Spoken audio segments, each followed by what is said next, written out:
다음은 가속도의 개념입니다. 자, 가속도도 속도와 마찬가지로 접근하면 될 것 같아요. 평균 가속도 A바는 속도의 변화량인 델타 V를 델타 T로 나눈 값이다 라는 것을 우리가 알아두면 될 것 같아요. 자, 그래서 가속도의 어떤 일반적인 단위는 미터 퍼 세크 제곱 혹은 피트 퍼 세크 제곱의 단위를 사용하며, 이 가속도는 속도에 대한 시간뿐만 아니라 길이를 시간의 제곱으로 나눈 차원을 갖는 벡터양이다 정도로 우리가 이해하시면 될 것 같아요. 또 더불어서 만약에 물체의 속도와 가속도가 같은 방향이라면은, 속도와 가속도가 같은 방향이라면은 만약에 플러스와 플러스일 경우 혹은 마이너스와 마이너스로 서로 같은 방향이라면은 이 물체의 속력, 즉 속력 크기는 시간에 따라 증가하지만 속도와 가속도의 방향이 서로 반대라면, 속도는 플러스고 가속도는 마이너스인 경우, 속도는 마이너스인데 속도는 플러스인 경우 이 속력은 감소하는 것을 우리가 알 수가 있습니다. 간단하게 한번 예를 들어볼까요?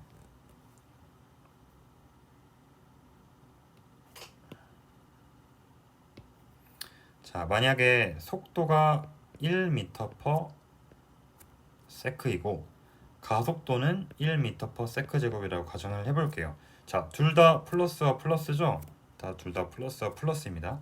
그렇기 때문에 시간 간격에 따라서 점점 속력은 1, 2, 3, 4 커질 것입니다. 자, 이번에는 마이너스와 마이너스인 경우를 해볼게요. 자, 가령 마이너스 1m/s에서 마이너스 1m/s 제곱의 가속도를 갖고 있을 경우 속도는 마이너스 1에서 마이너스 2, 마이너스 3, 마이너스 4가 되지만, 자, 속력 크기는 어떤가요? 크기 절대값은 1, 2, 3, 4로 점점 커지고 있죠. 자, 이번에는 반대의 경우 한번 해볼게요. 잘 보이게 여기 흰색 바탕에 한번 해볼게요. 자, 속도와 가속도의 방향이 반대인 경우, 속도와 가속도가 반대인 경우 이렇게 마이너스 플러스, 플러스와 마이너스가 있을 거고, 자, 가령 속도는 1m/s인데 가속도는 마이너스 1m/s 제곱인 경우예요. 자, 얘는 시간 간격에 따라서 처음에는 속도가 1이었지만 갑자기 0이 되죠. 그리고 마이너스 1이 되고 마이너스가 2가 될 거예요. 자, 그러면은 적어도 이 순간만큼은 어떤가요? 속력, 이 크기가 1에서 0으로 감소했죠. 속력이 감소했죠. 자, 이번에는 마이너스 1m/s에서 가속도가 1m/s 제곱일 때는 어떤가요? 마이너스 1, 0, 1, 2가 될 거예요. 즉 마찬가지로 적어도 이 구간에서의 속력, 이 크기는 1에서 0으로 감소한 것을 알 수가 있습니다. 자, 그래서 이 두 개의 표현이 갖는 어떤 의미가 이런 수식으로 간단히 증명이 될 것 같아요.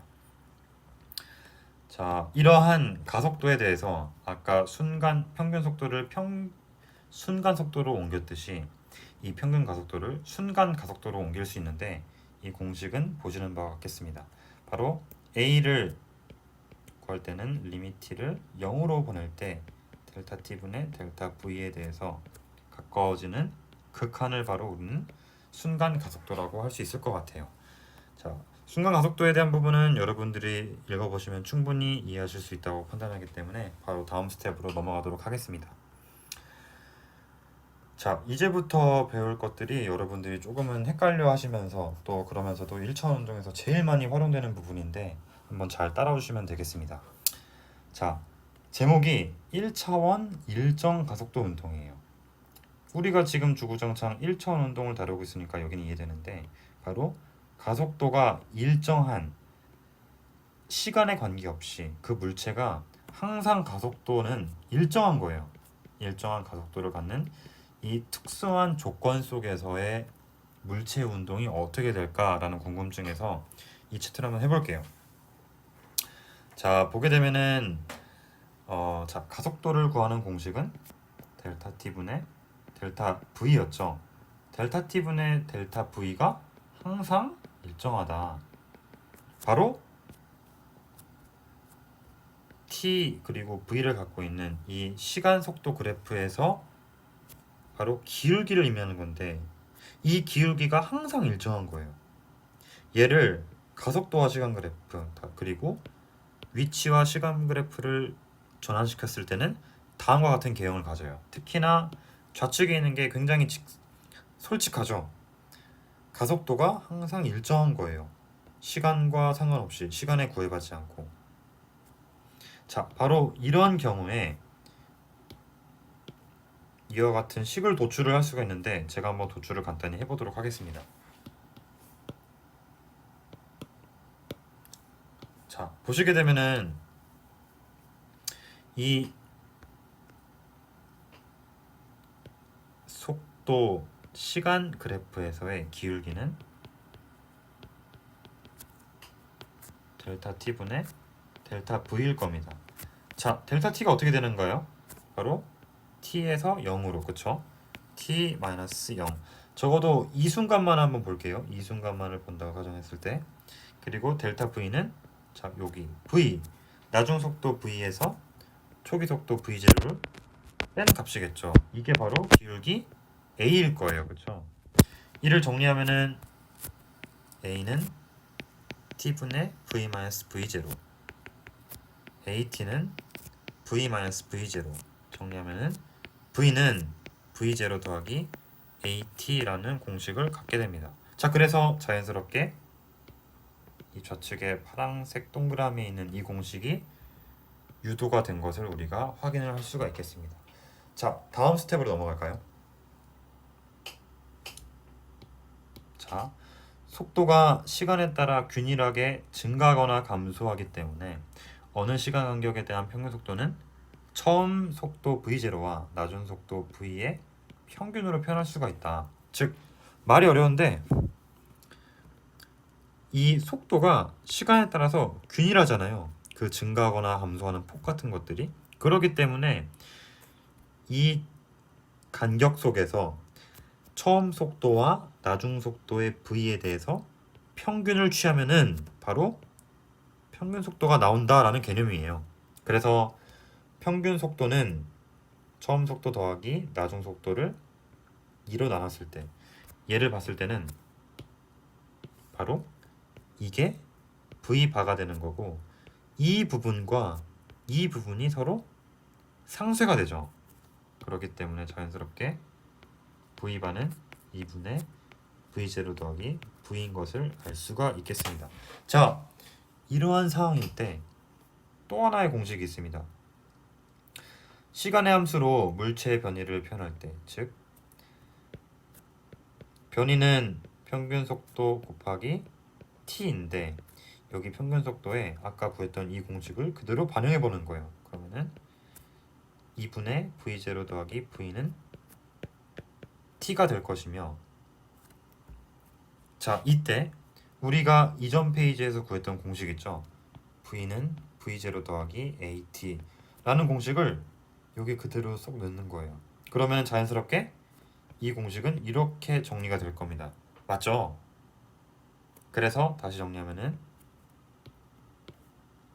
델타 x는 v0t 더하기 2분의 1 at 제곱이라는 공식이 나오게 됩니다. 자, 그리고 이 식이 갖고 있는 의미를 한번 기하학적으로 좀만 더 설명을 해볼게요. 자, 여러분들 초등학교, 중학교 교과 과정 속에서 사다리꼴의 넓이를 구해봤던 경험이 있을 거예요.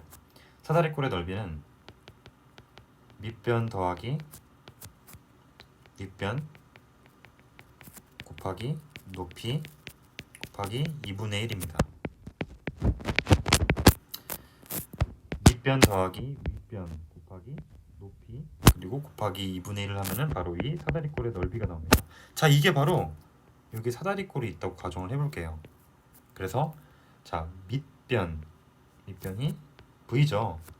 그리고 윗변은 v0 곱하기 높이가 t 곱하기 2분의 1이 이 사다리꼴의 넓이인데 이 VT 그래프 아래의 넓이는 물체의 변이와 같대요. 즉 델타 X입니다. 그리고 이 공식이 바로 얘와 같겠죠. 자, 어느 정도 좀 흐름이 이해가 되나요? 자, 아까 이전 페이지에서 정리했던 게 1번 공식이었고 이번 페이지에서 도출한 게 2번 공식입니다. 자, 이번에 한번 3번 공식을 한번 가볼게요.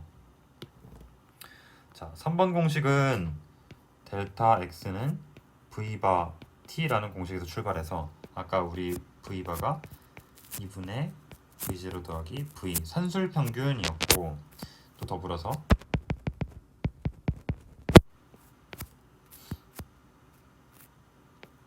V는 V0 더하기 AT라는 공식이 있었는데 이 공식은 정리하면은 T는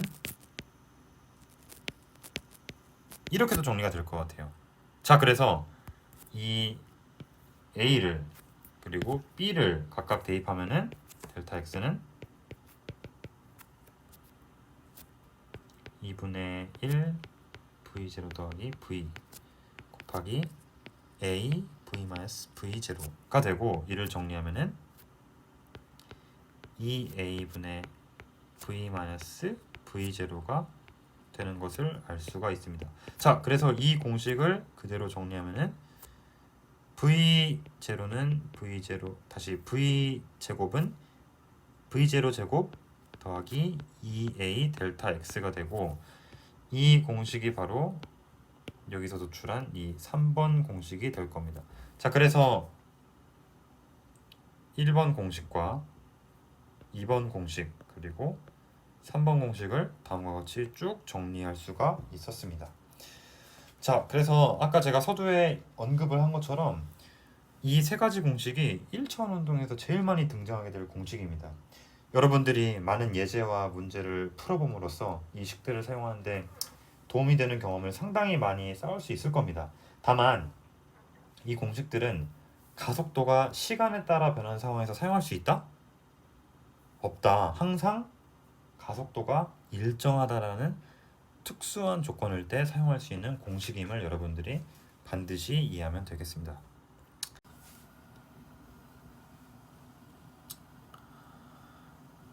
마지막 스텝은 바로 자유낙하입니다. 자, 자유낙하라는 것은 공기의 저항이 없을 경우에 공기의 저항이 없는 지표면의 모든 물체는 지구의 중력에 영향을 받아서 똑같은 등가속도로 지구 중심을 향하여 떨어진다는 사실이 잘 밝혀져 있죠.